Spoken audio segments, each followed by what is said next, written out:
My name's Mike Henderson. Been hauling freight up and down I-25 for over 20 years. I've seen about everything out here. Deer in the middle of the road, meth heads wandering into the lanes, even a twister tearing across New Mexico one spring. None of that stuck with me like the white sedan. The first time I saw it, I figured it was nothing. Beat up thing. Looked like an old Chevy, paint chipped, headlights dim. I noticed it around Pueblo, maybe midnight. Roads were quiet, just me and a few stray cars. What caught me was how it always stayed in my mirror. Not tailgating, not trying to pass. Just hanging back, 1 or 2 car lengths behind, like it was tied to me with a string. I braked a little, and so did it. I sped up, and so did it. I took the next exit, thinking I'd lose them, but a mile later when I pulled back onto I-25, there it was again, steady as a shadow. No honks, no lights flashed, just a silent car that wanted to be exactly where I was. I told myself I was tired. By Las Vegas, New Mexico, it finally veered off. I chalked it up to road paranoia. Long nights will do that. But it happened again. And again. Second time, I was northbound near Raton. Same make, same dents along the side panel. I swerved off onto a frontage road at 2 in the morning. Dirt road, nothing but brush and fence posts. I thought I'd left it behind until headlights flicked on a half-mile back. That old sedan crawled along the dirt, matching me perfectly. My heart nearly jumped out of my chest. I gunned it, kicking dust up until I couldn't see a thing in my mirrors. When I finally made it back to the highway, I thought I was clear. 5 minutes later, those weak yellow headlights were right where they'd always been. Just far enough to never seem threatening, just close enough to be undeniable. That was the night I started asking around at the truck stops. I brought it up at a Denny's outside Santa Fe. A younger driver, Caleb, froze when I mentioned the white sedan. He said, "You too," and pulled out his phone. Showed me dash cam footage, grainy, but clear enough. That same junker, following him for 50 miles straight, never passing, never turning off. He said it had been happening once a month like clockwork. Another guy, old-timer named Ross, leaned in and told us the sedan parked outside his motel once. Not close to his truck, not in the lot, just across the street, engine off. When he left for his run at 4 a.m., it pulled out right after him. The worst story came from a woman named Janine. She swore someone had been going through her logbooks and receipts she left in the cab. No break-ins, no broken locks. Just small things rearranged, notes missing, as if someone had copied them. She finally set up a hidden tracker of her own, one of those Bluetooth tags, and left it in the glove box. She said it pinged from Denver for 3 days, then suddenly went dark. After that, every time I saw that sedan, I felt sick. It wasn't just paranoia anymore, it was routine. Weeks would pass. Then one night I'd glance in the mirror, and there it was, steady as ever. Sometimes behind me, sometimes 2 lanes over, perfectly even with my speed. One night south of Colorado Springs, I tried something stupid. I slowed until I was almost crawling. Traffic was dead, just me and the sedan. I pulled to the shoulder and came to a full stop. The car slid in behind me and stopped too, 30 feet back. My cab lights glared off its cracked windshield. I could swear someone was in there, but I couldn't make out a face. I sat there with my hazard lights blinking, palms sweating on the wheel. 2 minutes, maybe 3, and then it reversed. Not turned around, reversed. Slowly, smoothly, until it was swallowed by darkness. I didn't move until the sky started to gray with dawn. After that night, sleep stopped coming easy. Every time I lay down, I'd hear that hum of tires behind me. More stories rolled in. One guy said he found the sedan parked at a way station, nobody inside. Another swore it tailed him into Kansas, and then just wasn't there when he checked his mirror again.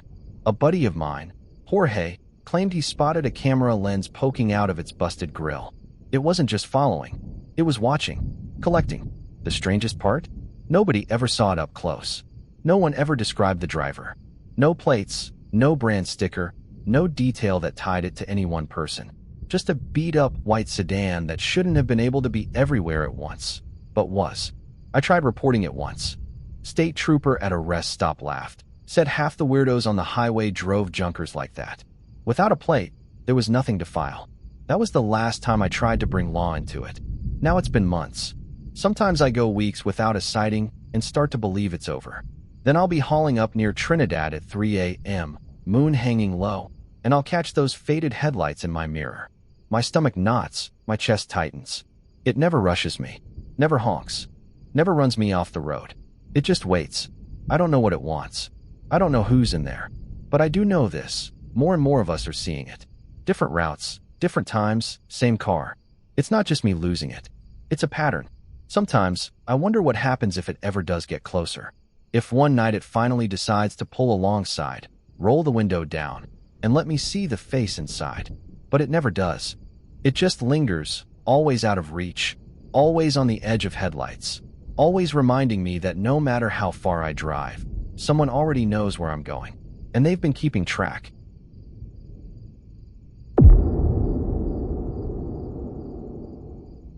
My name's Tommy Rodriguez. I've been hauling freight up and down the Midwest for over 20 years. I've seen just about everything that highways can throw at a man. Drunk drivers, jackknifed rigs, deer bigger than motorcycles leaping out of nowhere. But it was the winter of 2015, during a whiteout in southern Missouri, when I ran into something I still can't put into words. Something that followed me out of the storm and maybe never left. That night started ordinary enough. My run was from St. Louis down toward Springfield, a route I'd driven more times than I could count. Forecast called for snow, but dispatch was pushing hard. I figured I'd beat most of it if I kept my wheels rolling. But by the time I hit the Ozarks, the snow was coming down like a sheet. Thick, blinding flakes hammering the windshield faster than the wipers could keep up. It felt like driving through static. I eased off on a Highway 60, thinking maybe I'd creep along until I found a turnout or gas station. That's when I saw a sign for a rest stop I didn't remember. Coldwater Rest Area, 1 mile. My memory for landmarks is usually sharp, but I figured maybe the state had built something new. I was tired and the snow was piling fast, so I pulled in. The place was small, just one low concrete building with a faded sign and a single row of parking for trucks. Only one other vehicle was there, some beat-up sedan half buried in snow. No lights on inside it. I shut down my rig, wrapped my jacket tighter, and trudged through shin-deep drifts toward the building. Inside, it smelled like dust and stale coffee. The heat was running, but weak. Fluorescents flickered overhead. The rest stop was the old-fashioned kind. Map board on the wall, a couple vending machines buzzing in the corner, a bench with torn vinyl cushions. At first, I was just glad to be out of the wind. I shook the snow off my cap, bought a stale Snickers from the machine, and sat down. That's when I noticed the radio. It was mounted high on the wall, a boxy old unit that looked like it hadn't been touched since the 80s. A hand-painted sign beneath it read, "Weather updates, do not adjust." The speaker was crackling faintly, tuned to the NOAA weather band. At first, it was the usual. Winter storm warning remains in effect. A monotone voice droning about visibility near zero, dangerous conditions, travel not advised. But then, under the voice, I heard it, something like muffled crying. I sat up straighter, listening. The announcer faded, and the static rose. And in that static came the sound again. Thin, high-pitched sobs, like children trying not to cry too loud. I told myself it was interference, maybe some ham radio chatter bleeding over. But when the announcer's voice came back, the crying didn't stop. It layered underneath the broadcast, like two channels overlapping. I tried ignoring it, but the longer I sat there, the worse it got. The sobs turned into whispers. I couldn't make out words, just the rhythm of breath, the catch in the throat. Finally, I stood and climbed onto the bench, fiddling with the radio's dial. The sign said not to, but hell with it. I wanted silence. Only, the dial was jammed solid. I twisted hard, but it wouldn't move an inch. The lights flickered. The vending machine gave a long, low hum like it was straining. And then I heard it plain as day. "Help us." I froze. My boots felt nailed to the bench. The voice was small, young, no more than 8 or 9 years old.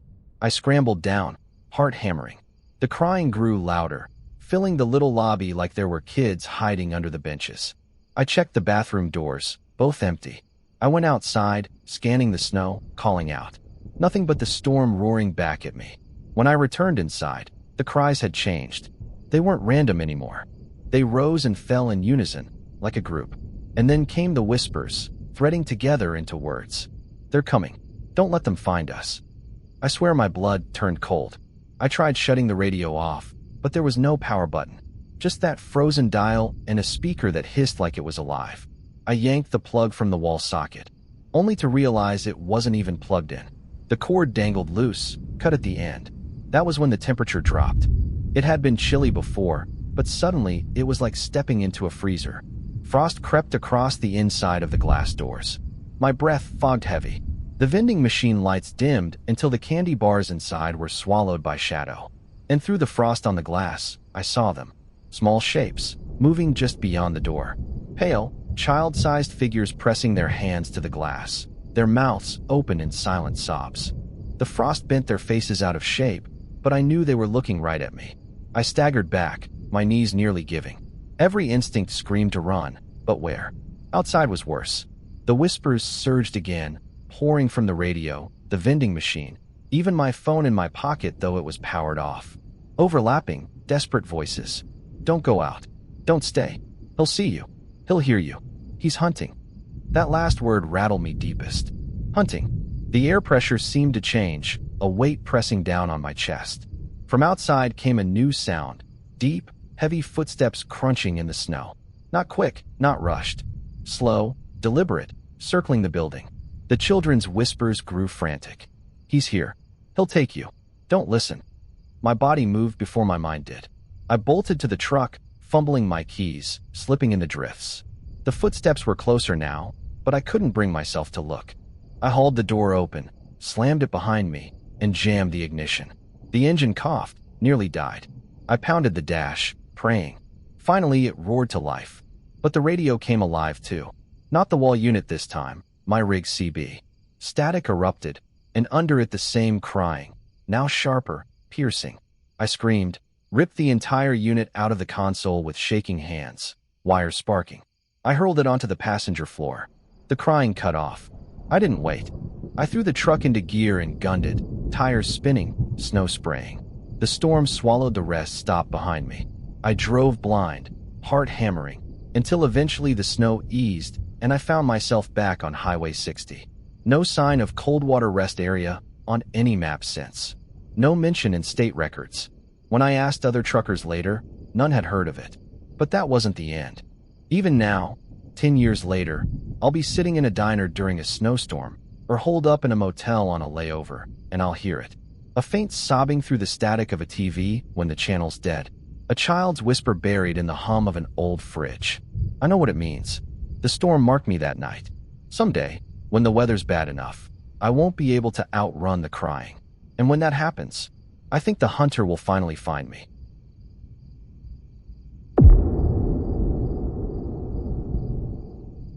My name's Danny Walsh, and I've driven I-80 across Nebraska more times than I can count.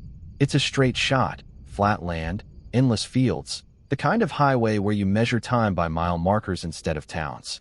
But one night in 2019, I found a mile marker that shouldn't exist, and I don't think I ever really left it behind. I was 34 then, working nights as a warehouse manager in Omaha. My brother had just had his first kid out in Ohio, and I figured I'd surprise him with a weekend visit. I clocked out Friday night, grabbed some gas station coffee, and hit the road just before midnight. The weather wasn't great, fog rolling in low across the fields, hugging the ground like smoke. I wasn't worried at first. Fog's just fog, right? But this was thicker than usual, so dense it felt alive, like it pressed back against the beams of my headlights. I turned off the music because it made me jittery and focused on the lines of the road instead. 2 hours passed. Or maybe one. Time was slippery in that fog. The GPS on my dash froze more than once, then skipped ahead miles like it was catching up. My cell had no bars, which was weird since most of I-80 is covered. Then I saw it. A green reflective sign on the shoulder. Mile 187. I frowned. That didn't make sense. I knew this stretch of highway. The markers jumped from 186 to 188. Always had. There was number 187. I told myself maybe I was tired, maybe I'd missed something. But a few minutes later, there it was again. Same font, same tilt of the sign. Mile 187. I leaned forward, knuckles white on the wheel. Had I circled back somehow? I checked the compass on my dash. It still said east. The odometer ticked up, gas draining steadily. Everything suggested I was moving forward. But every mile brought me back to the same place. The third time I passed it, I noticed something else. A figure on the shoulder. It looked like a man at first, standing still in the fog, arm outstretched, thumb raised. A hitchhiker. I swerved a little, instinct kicking in. Pick up a stranger in this fog. No chance. When I glanced in the rear view, the figure was gone, like it had never been there. But on the fourth pass, there were two of them, both standing shoulder to shoulder, thumbs out, motionless. Their faces were blurred by the fog, or maybe they didn't have faces at all. Their arms looked too long, hanging low, fingers stretched like wires. By the sixth loop, there were four of them. Some stood closer to the lane, leaning toward my car. My skin crawled when one tilted its head, following me as I drove past. That was the moment I knew I was trapped. I tried everything. Pulled over, shut off the engine, counted to 60, then drove again. Same fog, same sign. Mile 187. I floored it until my speedometer brushed 90. Still, the next sign read the same. My stomach knotted tighter with each pass. The worst part was the silence. No traffic. Not a single pair of headlights behind me. No taillights ahead. Just me, the fog, and the multiplying hitchhikers. By the ninth loop, they were dozens deep. A crowd along both shoulders, pressed close like spectators. Some had hands against the asphalt, like they were testing its warmth. Some leaned into the lane so far I thought I'd clip them. But when my bumper passed, they didn't move. Just let me slide by, eyes, or empty sockets, tracking me. I tried honking, screaming out the window, anything to shatter the spell. My horn made no sound. My voice was eaten by the fog, muffled like shouting into a pillow. My dashboard clock was frozen at 3:17 a.m. No matter how many times I looped, it never moved. But my gas gauge kept dropping. Each pass ate away at my tank, ticking down like the hitchhikers were feeding on it. By then, my hands were trembling on the wheel. I thought about turning back, but every time I tried to U-turn, the fog pressed in thicker, and the road behind me just spat me back toward the marker again. I don't know how many loops I made. 15? 20? My memory blurs, just like the fog. I only know that eventually, the hitchhikers stopped staying on the shoulder. They started stepping into the road.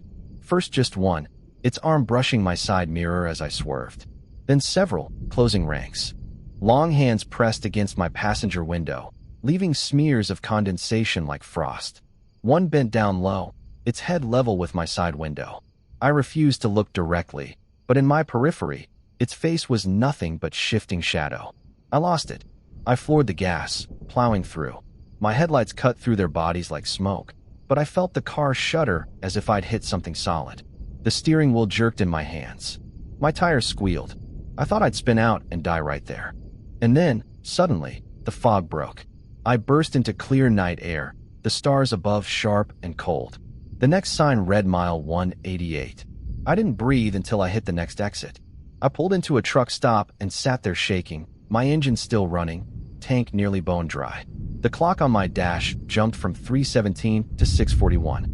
My phone buzzed alive with 3 missed calls from my brother, wondering where the hell I was. When I told him later, I left out the details. How do you explain something like that without sounding crazy? But weeks later, curiosity gnawed at me. I checked Nebraska's highway department records. Every stretch of I-80 through that area is accounted for. There is no mile 187, except I saw it. I drove it, and I'm not the only one. I found old forum posts, truckers, road trippers, night drivers, all talking about losing hours in the fog, about a mile marker they couldn't find again. Some swore they saw people on the shoulder before their GPS cut out. Some never posted again. Now, whenever I drive at night, I feel my chest tighten as the fog rolls in. I can't look too long at the mile markers. Because what if it happens again? What if next time, there isn't a mile 188 waiting on the other side? And sometimes, when the fog's thick enough, I swear I see them again. Those long-armed silhouettes, standing still in the mist, waiting for me to take the wrong mile.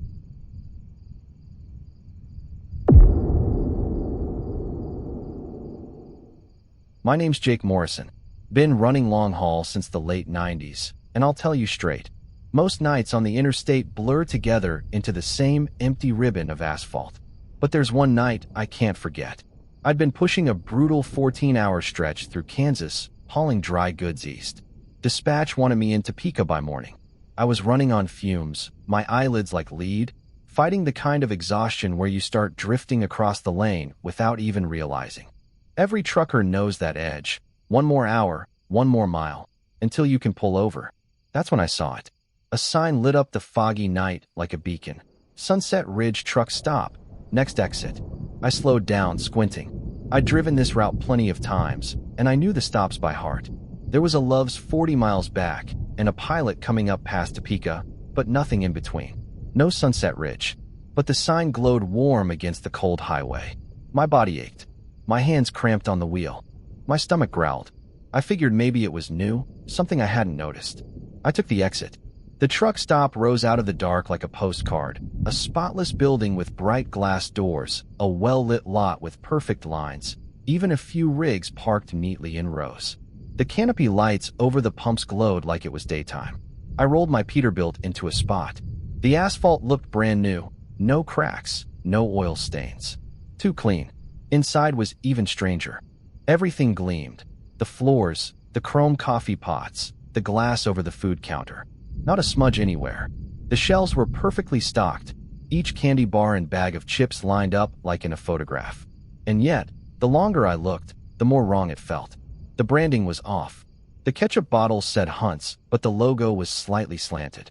The potato chips were in bright yellow bags labeled Lay's. The sodas were Coca-Cola. Almost right, but not quite. I went to the counter.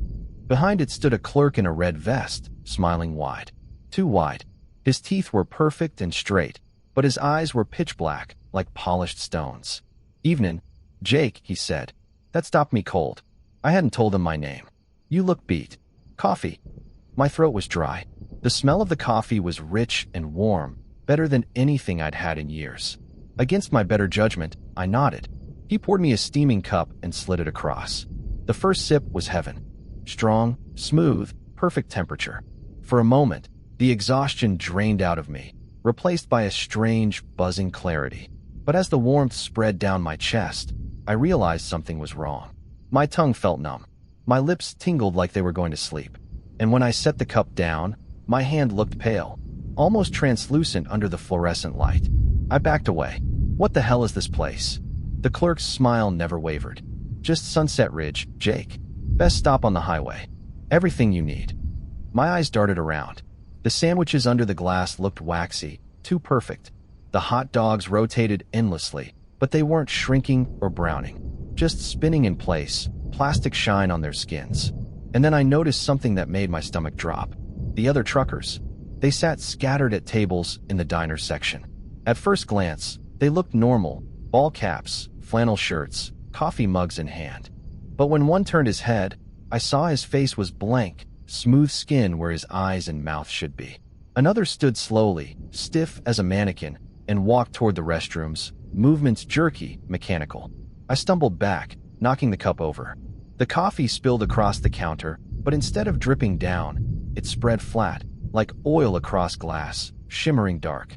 "You should rest, Jake," the clerk said, voice low now. "Don't drive tired. Stay here. Stay with us." My heart thundered. I bolted for the door. But the parking lot outside wasn't the same anymore. The rows of trucks stretched on forever, repeating like a mirrored image. My rig sat there, but behind it was another, identical. And another. And another, disappearing into the black horizon. I ran anyway, lungs burning. The pavement didn't echo under my boots. The air was heavy, thick, like I was running underwater. When I reached my truck, my reflection in the window wasn't right. It lagged behind, moving a half-second slower, its eyes black like the clerk's. Panic surged. I yanked the door open, climbed inside, jammed the key in the ignition. The engine roared to life, thank God. I slammed it into gear, tore across the endless lot, headlights slicing through blackness. For a moment, it felt like I'd never reach the highway again. The exit ramp stretched on, pulling away no matter how fast I drove. The clerk's voice echoed from the CB radio, even though I'd shut it off. "Stay with us, Jake.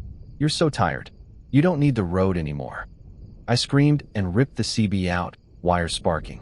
My rig jolted, and then, suddenly, I was back on I-70, headlights reflecting on the familiar green signs. The truck stop was gone. I drove until sunrise, shaking, too afraid to stop. Later, at a diner, I told a couple of other drivers what I'd seen. Their faces went pale. One muttered, "You saw Sunset Ridge." They told me it was an old story. A phantom stop that appears to drivers who've pushed too far, who are too tired to tell what's real. Some who pull and never come back. Their rigs are found idling by the roadside, doors locked, logbooks open, but no driver inside. I laughed it off in front of them, said I was just exhausted, imagining things. But deep down, I knew the truth. Because when I washed up in the bathroom later, I caught my reflection in the mirror. For just a second, my eyes went pitch black. And sometimes, on long hauls, when I'm bone-tired and craving coffee, I swear I see that glowing sign in the distance. Sunset Ridge, next exit. I don't know how long I can keep resisting it.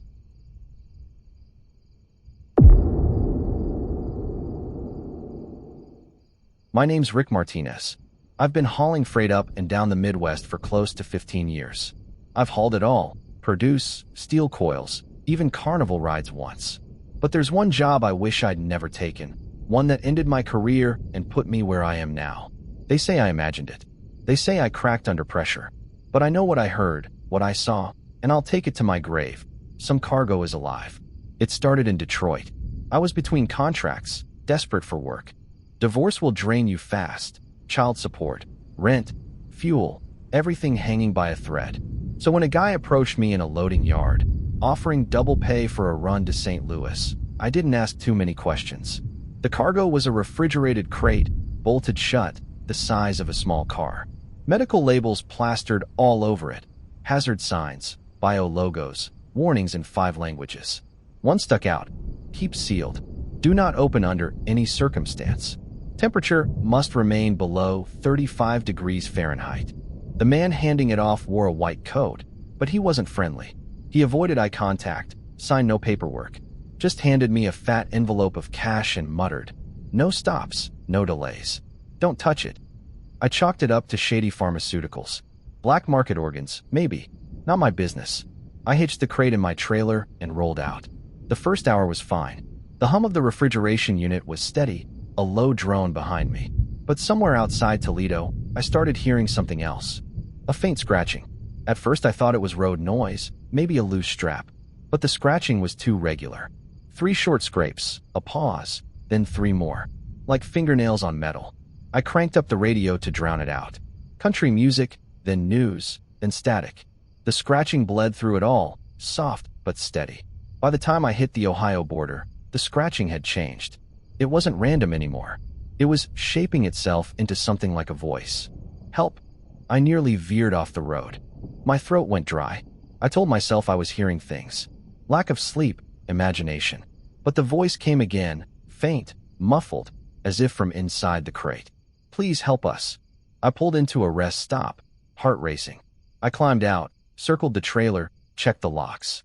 The crate sat silent in the dark, frost steaming off its surface. Nothing moved. I climbed back into the cab, but I couldn't shake it. The whispers followed me, even with the windows rolled up tight. An hour later, I heard more than one voice. A chorus of them. Some male, some female, some high and childlike. All overlapping, desperate, pleading. They heard us, they took us, let us out. I turned up the heat, gripped the wheel so tight my knuckles burned. My mind scrambled for explanations. Maybe it was some kind of recording? A psychological test? But why pay a random trucker like me to haul it? The voices grew louder as the night deepened.